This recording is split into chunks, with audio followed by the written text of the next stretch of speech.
पूरे विश्व में एक बीमारी आई थी, उस बीमारी का नाम था कोरोना। और वो जो कोविड आया था तब पूरी दुनिया में लॉकडाउन लग गया। ऐसा नहीं है भारत में, पूरी दुनिया में, पूरे विश्व में लॉकडाउन लग गया। सब लोग अपने घरों में बंद हो गए और जब सब कुछ बंद हो चुका था तो मेरी कपड़े की फैक्ट्री भी बंद हो चुकी थी और मुझे जो इनकम आ रही थी वो इनकम आना बंद हो चुकी थी। तो कुछ दिनों तो मजा आया था लॉकडाउन में, अच्छा लगा, परिवार के साथ बैठे, खूब मौज की, बढ़िया बढ़िया माल पकवान बना के खाए, सुबह शाम भजन कीर्तन किए, बहुत अच्छा लगा। पर थोड़े दिनों बाद टेंशन हुई कि यार ये कब खत्म होगा और कब वापस फैक्ट्री स्टार्ट होगी, कब मेरे को इनकम आएगी, कितना स्टॉक मेरे पास रखा है, मैं तो तकलीफ में आ जाऊंगा। इस तरह की चिंता मुझे हुई। और जब चिंता हुई तो मुझे फिर जब मैंने सोचा कि जो मेरे यहाँ काम करते हैं उनको कितनी तकलीफ हो रही होगी जब मुझे इतनी तकलीफ है, तो चिंता मुझे उन लोगों की चिंता मुझे अपने आप से ज्यादा होने लगी कि यार उनका गुजारा कैसे चल रहा होगा, इनका जीवन कब सुधरेगा, कितने दिन तक ये बंद रहने वाला है तो इनको इनकम कहाँ से आएगी। तो पूरी दुनिया ही टेंशन के दायरे में थी, तो सभी की टेंशन होती थी। कई लोग दिहाड़ी मजदूर है, रोज कमाते हैं, रोज खाते हैं, कब जिंदगी नॉर्मल होगी, कब लोगों को पैसा आएगा, कब तक बचत के पैसों से काम चलाएंगे।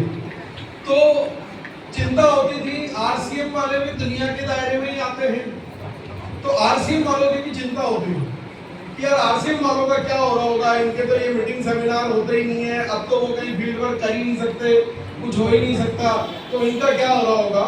जब पता किया तो आरसीएम वालों के तो उल्टा मौज हो रही थी, हो रही थी कि नहीं हो रही थी। कुछ बंद था पर इनका व्यापार बंद नहीं हुआ, इनको इनकम आना बंद नहीं हुई। इनकम आ रही थी कि नहीं आ रही थी?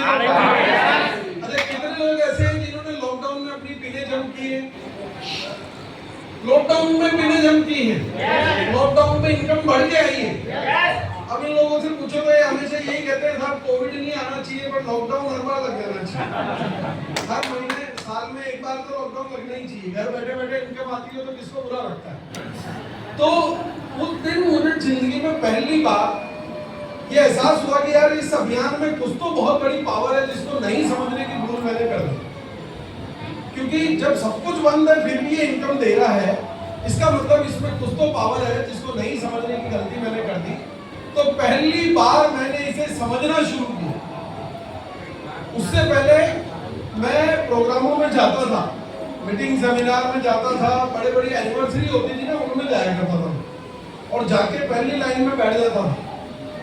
मजा आता था, एक्साइटमेंट आता था, देखता था परिवार का प्रोग्राम है, बहुत अच्छा चल रहा है, लोग बहुत ग्रो कर रहे हैं, पर खुद नहीं समझता। खुद को लगता था कि यार मैं पैसा कमा रहा हूँ, मुझे ये समझने की जरूरत नहीं, तो दिमाग के शटर बंद रख के बैठता था। अगर मजा इसलिए भी आता था कि इधर से ये गाना बजा देते थे कि छाबड़ा जी तूने कमाल कर दिया। मैं भी छाबड़ा हूँ तो मुझे भी मजा आता था, मुझे छाबड़ा जी ने कमाल कर दिया। तो समझता कुछ नहीं था। आप यहाँ पर आ गए हैं, देखिए मैं आपको बहुत बड़ी बात, गहरी बात बताने वाला हूँ। 22 सालों तक मैं भी सेमिनारों में गया पर मैंने कुछ भी नहीं समझा, तो मुझे इसकी ताकत समझ में नहीं आई। आज फिर मैंने इसको जब समझना शुरू किया ना कोविड में, तो मैंने ऐसा नहीं है कि आज समझा और कल से शुरू कर दिया। 3 साल समझने में लगा।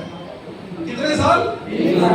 3 साल। मेरे घर का अभियान, सब कुछ मैं देख रहा हूं। मैंने इन 3 सालों में पूरी रिसर्च की कि कहां से ये शुरू हुआ था, आज किस मुकाम पर पहुंचा है, भविष्य में कहां जा सकता है। सारे कोर लीडर्स की एक एक जिंदगी के एक एक पन्ने को पढ़ा कि किन हालातों में, किन परिस्थितियों में उन्होंने शुरू किया, आज वो किस ऊंचाइयों के मुकाम पर है, भविष्य में वो किन ऊंचाइयों को छू सकते हैं। 3 साल मुझे सोचने में इसलिए लगे क्योंकि मैं पहले से तो बहुत अच्छा कर रहा था, करोड़ों का टर्नओवर था और मुझे ये था कि यार जब मैं कुछ अच्छा कर रहा हूँ, आदमी सोचता है ना कि पहले जो कर रहे हैं उससे और अच्छा किया जाए, चौबे जी छबे जी बनने जाए और दुबे जी बन के लौट आए, ऐसा तो नहीं हो जाएगा कहीं मेरे साथ।